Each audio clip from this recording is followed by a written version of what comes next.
오늘 우리에게 주시는 하나님의 말씀은 시편 107편 10절에서 14절까지 말씀입니다. 구약성경 883페이지 시편 107편 10절에서 14절까지 말씀입니다. 제가 한 절 읽고 여러분 중에 한 절 읽고 교독하도록 하겠습니다. 마지막 절은 같이 읽겠습니다. 사람이 흑암과 사망의 그늘에 앉으며 곤고와 쇠사슬에 매임은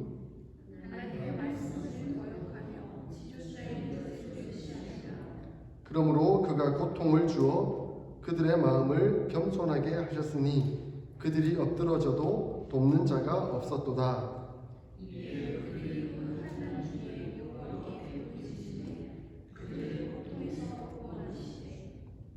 흑암과 사망의 그늘에서 인도하여 내시고 그들의 왼줄을 끊으셨도다. 아멘. 우리 철로 역정을 따라서 이제 말씀을 묵상하고 또 상고해 가고 있습니다. 우리는 본향을 향해 가는 순례자들입니다. 늘 마음에 새기고 계시죠?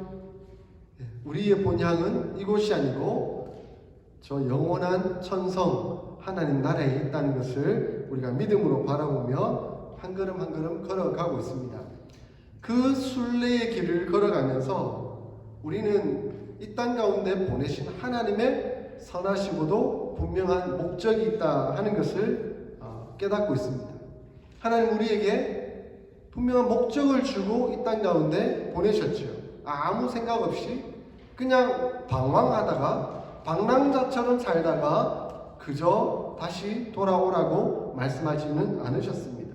그러므로 우리는 하나님께서 우리에게 부여해 주신 사명 붙들고 순례자로서 저 천성을 향해서 한 걸음 한 걸음 믿음으로 걸어가고 있는 것입니다. 자, 이러한 믿음의 걸음을 걸어갈 때 왕의 대로가 열려서 늘 평안하고 기쁘며 감사하며 은혜로운 그 삶이 넘치면 참 좋겠는데 때로는 고통과 아픔과 어려움을 겪기도 합니다. 오늘 시편 기자가 그 내용을 말씀하고 있습니다. 우리가 주님으로 부름을 받았고 좁은 문을 통과하여 좁은 길을 따라서 천성을 향해 한 걸음 한 걸음 걸어가고 있는데 왜 우리에게 이런 고난과 어려움이 닥치는가? 10절에 보니까 흑암과 사망의 그늘에 앉게 되며 그 결과로 곤고와 쇠사슬에 매였다라고 표현하고 있습니다. 우리는 주님을 따라 빛을 향해 한 걸음 한 걸음 걸어가고 있는데 때로는 주님이 없는 것처럼 느껴지기도 하고 나만 고생과 고난과 어려움의 시절을 겪어가는 것처럼 느껴질 때도 있습니다. 하나님이 얼굴을 돌리신 것처럼 빛이 하나도 보이지 않는 것처럼 그리고 마치 쇠사슬이 나를 묶은 채 내가 한 걸음도 나가지 못하도록 그렇게 막고 있는 것은 아닌가? 그러한 경험을 할 때가 있는 것이죠. 근데 왜 이러한 일들이 벌어지는가? 왜 이러한 경험들이 나는가? 시편 기자는 11절의 그 원인을 설명하고 있습니다. 바로 하나님의 말씀을 거역하여 지존자의 뜻을 멸시했기 때문이라고 가르쳐 줍니다. 우리가 왜 이런 고난과 아픔과 어려움 상황이 오게 됐느냐? 우리가 죄에 빠져있기 때문에 그렇습니다. 하나님을 무시하고 하나님의 말씀을 거역하고 하나님의 뜻이 무엇인지를 분별하기를 원치 않았기 때문에 이러한 결과가 나타났다라고 말씀합니다.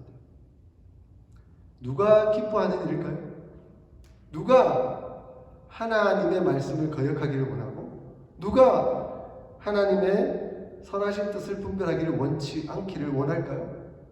네, 악한 마귀 사탄이 그것을 원하는 것이죠. 크리스천이 순례의 길을 떠나서 한 걸음 한 걸음 나아가지만 사탄은 끊임없이 그 크리스천으로 하여금 천성을 향해 나가지 못하도록 가로막습니다. 하나님의 뜻이 무엇인지를 안다 할지라도 그냥 아는데 그치고 순종하지 못하도록 만듭니다. 분별하지 못하도록 만듭니다. 세상의 가치관을 따르도록 만드는 것이죠. 그것이 흑암과 사망의 그늘이고 그 안에 그냥 앉아버리도록 만드는 것이죠. 그 결과 인생은 고통과 아픔, 공고의 쇠사슬에 매이도록 만들어 버리는 것이죠. 여러분, 우리 다 하나님 말씀을 압니다. 많이 배웠죠. 오랫동안 신앙생활을 해오면서 많은 내용들을 알고 있어요. 하나님 뜻이 뭔지를 들었고 배웠고 새겼고 또 분별하기도 했었습니다. 그런데 막상 나의 이권과 관련된 심각한 문제가 딱 하나 부딪히면 사탄이 우리의 마음을 확 잡아채워버리죠. 그리고 그것으로 말미암아 넘어져 버리도록 만듭니다. 하나님의 뜻이 뭔지, 하나님의 말씀이 뭔지 생각하지 못하도록 만들어버려요. 이성이 마비되어 버리죠. 그때 그 순간만큼은 하나님이 원하시는 뜻이 뭔지 생각이 안 나요. 내 감정이 폭발하고 나니까, 이성이 마비되고 나니까 지성이 깨어나지 않는 거예요. 지성이 연결되지 않는 거예요. 하나님의 말씀이 기억나지 않는 거예요. 사탄이 그것을 노리고 있습니다. 여러분, 예수님이 가장 성령 충만하셨을 때 세례요한으로부터 세례를 딱 받고 성령이 비둘기같이 임하는 놀라운 역사가 일어나고 난 다음에 예수님이 광야에 이끌려 가셨습니다. 그리고 40일 동안 금식 기도를 하셨습니다. 가장 줄였던 시간이죠. 그때 사탄이 나타났습니다. 사탄이 뭐라고 예수님을 유혹합니까? 이 돌들로 떡을 만들어 먹어라. 네 배고프지 않느냐 지금? 네 굶어 죽게 생겼지 않느냐? 이거 먹고 정신 차리면 네가 신이지 않느냐? 이 돌들로 떡을 만들 수 있는 능력 네가 있지 않느냐? 만들어 먹어라. 그렇게 유혹을 합니다. 그랬더니 예수님이 뭐라고 말씀하시죠? 사람이 떡으로만 살 것이 아니요 하나님의 말씀으로 살 것이다. 신명기 말씀을 인용해서 말씀하시죠. 말씀으로 그 사탄의 유혹을 물리치고 있습니다. 그랬더니 사탄이 예수님을 성전으로 꼭대기에 데려 올라가서 뛰어내려라. 그러면 천사가 와서 다 받아줄 것 아니냐? 너는 신이지 않느냐? 하나님의 아들이지 않느냐? 그랬더니 예수님이 주 너의 하나님을 시험하지 말라. 네가 하라는 대로 내가 뛰어내리고 천사가 받아주는 그걸 네한테 증명해야 되느냐? 주 너의 하나님을 시험하지 말라. 하나님의 말씀으로 그걸 또 대응합니다.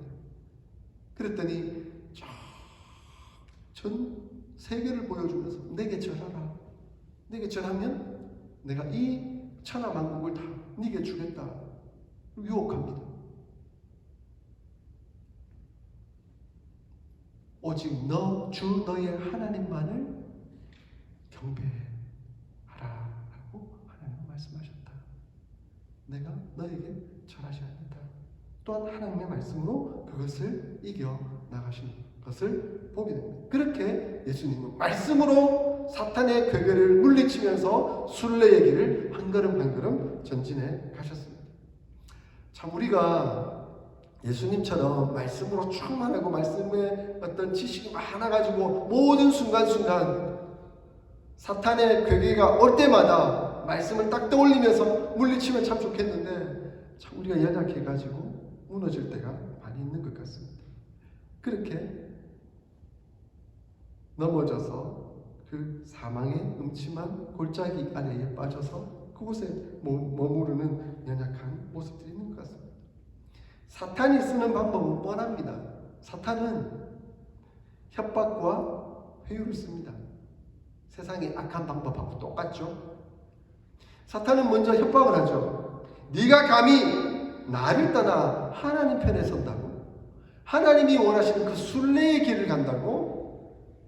어림도 없지. 내가 너를 한 방에 죽여버릴 수 있어. 내가 그래도 너에게 기회를 주는 건 네가 다시 내 수하에 들어와서 내가 원하는 대로 살기를 바라는 것. 그것 때문에 살려두는 거야. 그것만 아니었다면 너를 당장이라도 죽였을 거야 라고 협박을 합니다. 그래서 하나님을 못 따라간다는 거죠. 처음 예수님을 믿을 때 우리처럼 저희는 모태신앙이고 또 예수님을 좀 편하게 믿는 은혜가 있어서 감사하지만 처음 이교도나 어떤 이방신을 믿다가 예수님이 처음 나오는 분들은 굉장히 어려움과 고통을 많이 겪는 것을 봅니다. 제가 대학생 때 그리고 또 이후에 대학생들을 지도하면서 시골 지역에 학예봉사를 많이 가죠. 시골 지역 교회에 이제 섬기러 갑니다. 농번기에는 농사일도 같이 도와드리고 또 전도도 하고 그러면 이제 주말이 되면 교회에 의사 선생님들, 한의사 선생님들이 계시면 그 지역에 같이 와서 예배도 드리면서 이제 토요일 주일 진료도 해드리면서 전도도 해요. 근데 그 병원이 차려지는 거죠. 그 진료가 이루어지는데 병원이 따로 없잖아요. 어디에 진료를 합니까? 교회당에서 진료를 해요. 그럼 제일 넓은 자리가 어디입니까? 교회당 안에 다 이렇게 장의자가 가득 차 있는데 이 강단 앞에 그 공간이 딱 비어 있잖아요. 그러면 그곳에 간이 침대를 만들어 놓고 그곳에서 진료를 하는 거예요. 그래서 의사 선생님들이 오세요. 우리가 진료하겠습니다. 한의사 선생님들이 오세요. 우리가 맥도 봐드리고 침도 놔드릴게요 하는데 어떤 분이 교회 앞에서 서성거리면서 못 들어오고 있는 거예요. 계속 서성거리고 있는 거예요. 그래서 혹시 진료받으러 오셨어요? 네. 앞으로 가세요. 못 가겠어요. 못 가겠어요. 왜요? 그래서 저 앞에 가시면 의사 선생님 계시는데 진료받으면 되는데 저 십자가 앞이 너무 무서워요. 저 앞에 가는 거 너무 무서워요. 난 죽을까 두려워요. 왜 그러세요? 우리 집에 신주단지가 모셔져 있는데 그 신주단지의 신이 나를 가만히 안 놔둘 거라고. 내가 교회 가면 가만히 안 놔둘 거라고. 나를 죽일 거라고. 그렇게 두려움에 떠는 것을 보게 됩니다. 사탄은요 우리를 그렇게 협박합니다. 어제 새롭게 하소서라는 그 간증을 하나 봤어요.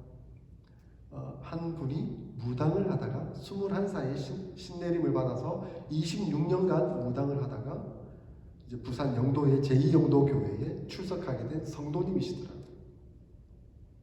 이분이 극적으로 하나님을 만난 거예요. 성령님이 그 안에 역사하시니까 저 신주단지를 깨부셔야 되겠다는 생각이 들더래요. 성령이 충만하니까, 성령이 역사가 나니까. 그래서 신주단지를 깨버렸대요. 아무것도 일어나지 않는 하나님 역사가 일어난 거죠. 자기 언니 집에 갔대요. 언니 집에 잠시 머물게 되었는데 언니가 이제 자기가 예수님을 믿게 된 것을 알고는 자기 집에 불상도 있고 여러 가지가 있는데 다 치웠더래요. 근데 그 집에도 분명히 신주단지가 있었다는 걸 알았는데 언니 신주단지는 어쨌어? 그러니까 네 교회 다니는 사람이 와서 이거 보면 안 되니까 내가 장롱 제일 깊숙한 데로 숨겨놨어. 그랬대요.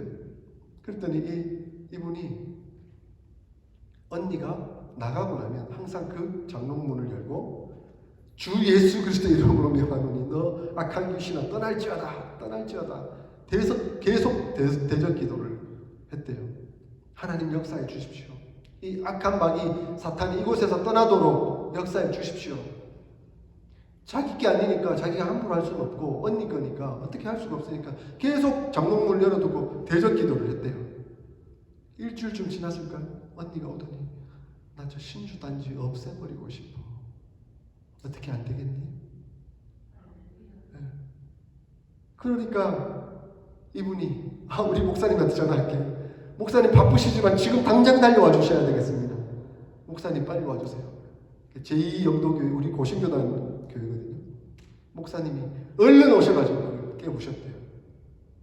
그리고 영혼의 자유함과 은혜를 누리게 된 거죠. 협박은 협박에 불과합니다. 우리 하나님이 더 강하십니다. 우리 하나님이 그걸 다 이겨내도록 역사하십니다. 그런데 사탄은 회유하기도 해요. 협박하다가 하나님의 능력이 더 크고 세면 안 되니까 회유를 하는 거죠. 야, 하나님 믿으니까 좋아? 야, 하나님 믿으니까 고생되는 것 아니야? 힘든 것 아니야? 야, 하나님 믿으니까 네 좋아하는 술도 못 마시고 담배도 못 피게 하고 네 좋아하는 뭐 취미생활도 마음대로 못하고 주일에 교회도 가야 되고 피곤하지 않아? 힘들지 않아? 아니 내가 더 많은 것을 해줄 테니까 나한테로 와.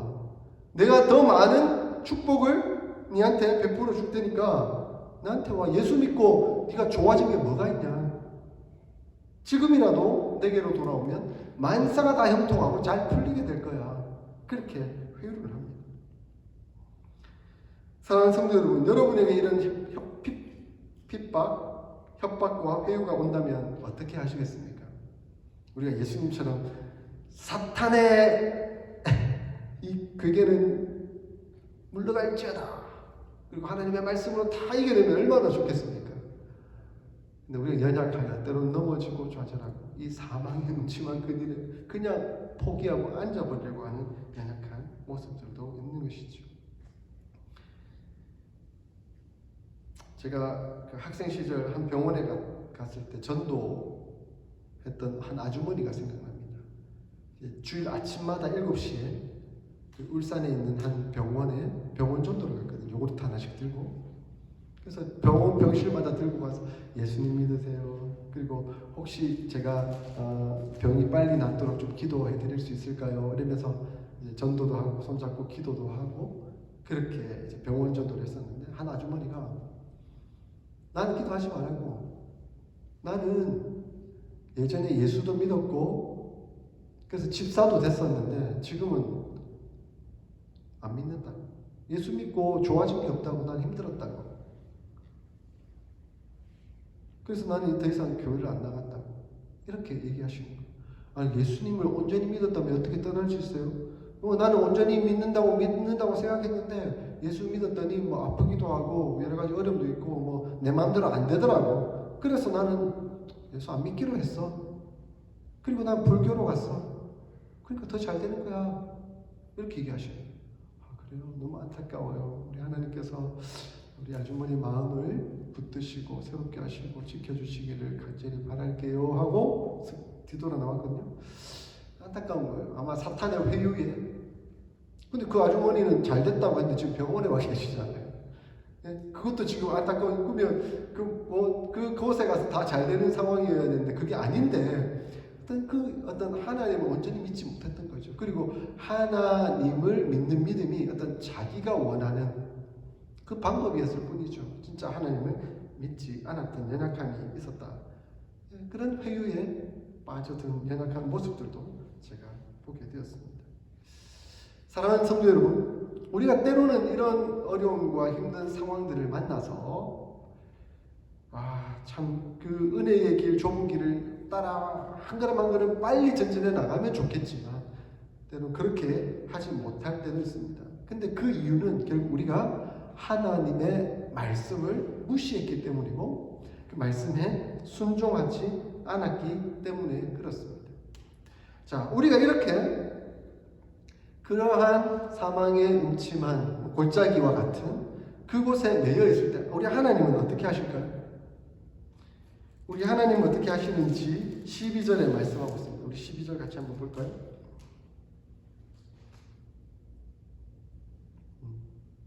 같이 읽겠습니다. 시작. 그러므로 그가 고통을 주어 그들의 마음을 겸손하게 하셨으니 그들이 엎드러져도 돕는 자가 없었도다. 우리 하나님이 그때 우리를 그 음침한 골짜기에서 확 빼주시면 좋겠는데 우리 하나님은 그렇게 하지 않으신다라고 말씀합니다.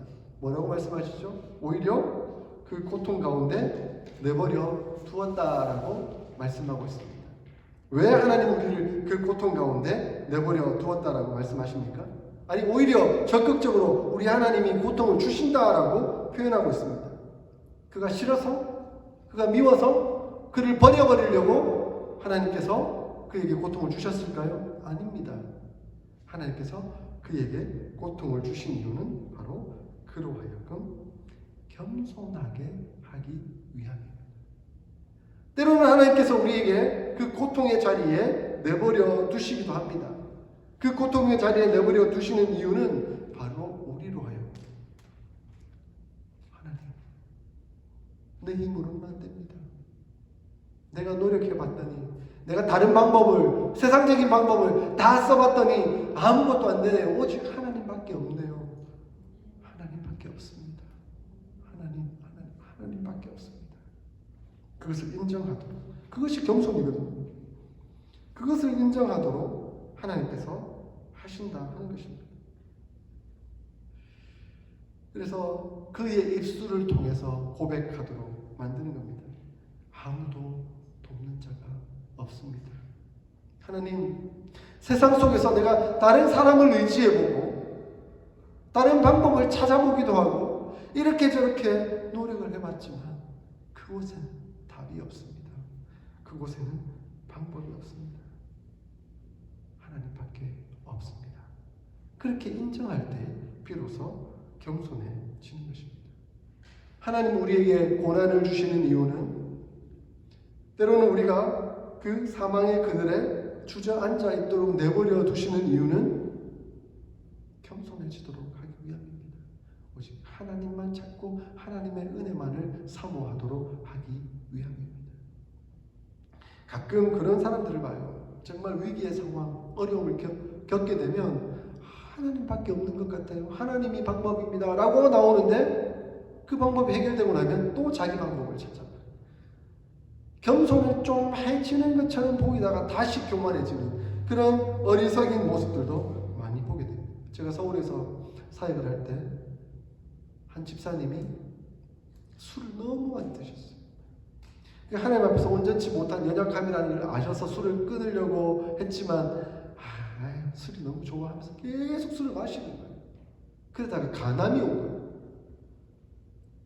가남이 와서 이제 죽게 생겼다 하니까 그제서야 하나님 살려주십시오. 살려주십시오. 제가 술을 끊고 치료를 받겠습니다. 하나님 도와주십시오. 그러면서 하나님께 간절히 기도하고 나와서 술을 끊고 치료를 열심히 받았습니다. 그렇게 열심히 치료를 받더니 우리 그 서울중앙교회 바로 옆에가 서울대학교 병원이 있었거든요. 그 병원에서 이제 완치되었다 라고 판정을 내린 거예요. 할렐루야! 우와, 하나님 역사하셨습니다. 완치 판정을 받고 나니까 이분이 너무 기쁘고 감사하고 우리 하나님 앞에 찬양을 올려드리더라고요. 그런데 3개월 딱 지나니까 이제 괜찮나? 그러면서 술을 또 드시는 거예요. 하나님 의지하는 듯 했지만 결국 하나님은 완전케 해주셨다라고 은혜 베풀어 주시니까 이제 뭐 또 세상적으로 좀 즐겁게 내 방법 내가 하고 싶은 대로 그러면서 술을 또 드시는 거예요. 그렇게 술을 드시다가 재발돼 버렸어요. 그렇게 다시 투병하시다가 돌아가시고 말았습니다. 너무나 안타까운 일이었습니다. 하나님만 바라보고 의지한다는 것은 끊임없이 계속해서 우리의 의지를 드리는 것을 말합니다. 잠시 잠깐 어려운 문제 닥쳤을 때 그 문제 해결해 주실 때만 겸손해져서 하나님 바라보고 의지하는 것이 아니라 매 순간 모든 상황 속에서 우리 주님 바라보고 주님 의지하며 나아가겠습니다 라고 고백하는 겁니다. 그것이 바로 겸손해졌다, 우리 주님만을 의지한다 하는 뜻이기도 하죠. 자, 이런 겸손해진 확실한 증거가 있습니다. 그 증거는 13절에 말씀하고 있죠. 13절 한번 볼까요? 같이 읽겠습니다. 시작. 이에 그들이 그 환난 중에 여호와께 부르짖음에 그들의 고통에서 구원하시되. 확실한 증거가 무엇입니까? 하나님 앞에 나와 부르짖는 기도입니다. 하나님 앞에 나와 부르짖는 기도. 끝끝내 기도 안 하는 분들이 보여요. 왜 기도 안 할까요? 여전히 자기 의지가 남아있으니까, 여전히 자기 생각이 남아있으니까, 여전히 자기 방법이 남아있으니까, 여전히 교만이 남아있으니까 하나님 앞에 부르짖지 않는 거예요. 기도하지 않는 거예요. 그러므로 부르짖는 기도는 겸손의 증거이고 하나님 앞에 매어 달린다는 증거이기도 하죠. 그래서 기도는 에베소서 6장에 보니까 말씀과 함께 이 사탄의 괴계를 물리칠 수 있는 가장 강력한 공격용 무기이기도 합니다. 모든 기도와 간구를 하되 항상 성령 안에서 기도하고 이를 위하여 깨어 구하기를 항상 힘쓰며 여러 성도를 위하여 구하라라고 말씀합니다. 우리가 그 사탄의 괴계를 물리칠 수 있는 힘과 능력은 바로 말씀과 기도에서 나온다 하는 것을 가르쳐 줍니다. 모든 것을 내려놓고 하나님을 전적으로 의지했을 때, 그리고 부르짖었을 때 비로소 하나님께서는 그 우리의 고통을 들으시고 우리를 구원해 주십니다. 흑암과 사망의 그늘에서 주저앉았던 우리를 세우시고 우리를 얽매였던 줄을 끊어내시고 다시 순례의 길, 사명의 길을 가도록 도우시고 역사하십니다. 여러분, 구약 성경을 읽으면서 이 순례의 길, 하나님께로부터 받은 사명의 길을 나름 조금 가다가 그냥 자기 생각대로, 자기 하고 싶은 대로 했다가 무너졌다가 회복된 사람이 있었습니다. 여러 사람이 있겠죠. 그 중에 저는 삼손을 떠올렸습니다. 삼손은 나실인으로 구별되었던 사람입니다. 그래서 술을 입에 대지도 않고 삭도를 머리에 대지 않으며 하나님 앞에서 경건하게 살았습니다. 그는 사사로서 이스라엘 백성들을 이끌어가야 할 리더로서의 책임이 있었습니다. 그렇게 하나님께서 보내신 목적, 순례의 길이 있었던 것이죠. 그런데 여자에 빠졌습니다. 여자가 너무 좋았던 거죠. 그래서 이 여자 저 여자 만나면서 그 여자에 의해서 하나님께로부터 받은 사명을 다 잃어버리고 말입니다. 교만해진 거죠. 자기를 의지하고 하나님 주신 그 힘을 의지하고 자기 마음대로 살아서 결국 모든 것을 잃어버리고 맙니다. 순례의 길에서 이탈하게 되었던 것이죠. 근데 그때 그가 모든 것을 잃고 심지어 두 눈까지 뽑혀진 그런 상황에서 이제 아무것도 할 수 없다고 느낀 그 순간 마지막으로 하나님께 기도했죠. 하나님, 저에게 힘을 한 번만 더 주십시오. 제게 주어졌던 그 사명, 그 순례의 길이 뭔가 제가 회복하기를 원합니다. 하나님 도와주십시오. 그렇게 하나님을 전적으로 의지하며 간절히 부르짖고 기도했습니다. 그랬을 때 그는 마지막으로 하나님께서 부여해 주신 힘을 얻어 그 기둥을 무너뜨리고 적들과 함께 장렬히 죽게 되죠. 그나마 마지막에는 그래도 순례의 길, 사명의 길을 회복하고 갈 수 있어서 다행이었던 것 같습니다. 그러나 우리가 한 번 더 돌아보며 생각해 볼 때, 삼손을 통해 교훈을 받을 때, 우리가 그 삼손처럼 세상의 유혹에 빠져 세상 가고 싶은 그 길을 따라 가다가 순례의 길을 잃어버리고 사명을 놓쳐버리는 그런 어리석음은 범하지 아니하고 말씀과 기도로 순종하며 은혜로 살아갈 때 하나님 우리를 통해 역사하시지 않으시겠습니까? 우리가 그 믿음을 바라보며 순례의 길을 따라가야 할 것입니다. 사랑하는 성도 여러분, 우리는 예수님을 따라 좁은 문을 통과하여 순례의 길을 따라 나선 순례자들입니다. 하나님 이것을 기뻐하시고 우리를 인도하십니다. 그러나 사탄은 너무너무 싫어합니다. 우리가 이 길을 가는 건 너무너무 싫어요. 그래서 끊임없이 협박과 회유로 우리를 유혹합니다. 그럴 때마다 말씀과 기도로 이겨 나갈 수 있기를 소원합니다. 사탄이 우리로 하여금 사망의 그늘에 주저앉힐 때, 우리가 그 사망의 그늘에 주저앉을 만한 그때 다 내려놓고 겸손하게 앉을 수 있기를 소원합니다. 하나님, 나는 할 수 없습니다. 오직 하나님만이 할 수 있습니다. 하나님의 도우심을 구합니다. 그렇게 울부짖으며 승리하며 나아가는 저와 여러분들이 다 될 수 있기를 주의 이름으로 축원드립니다. 아멘.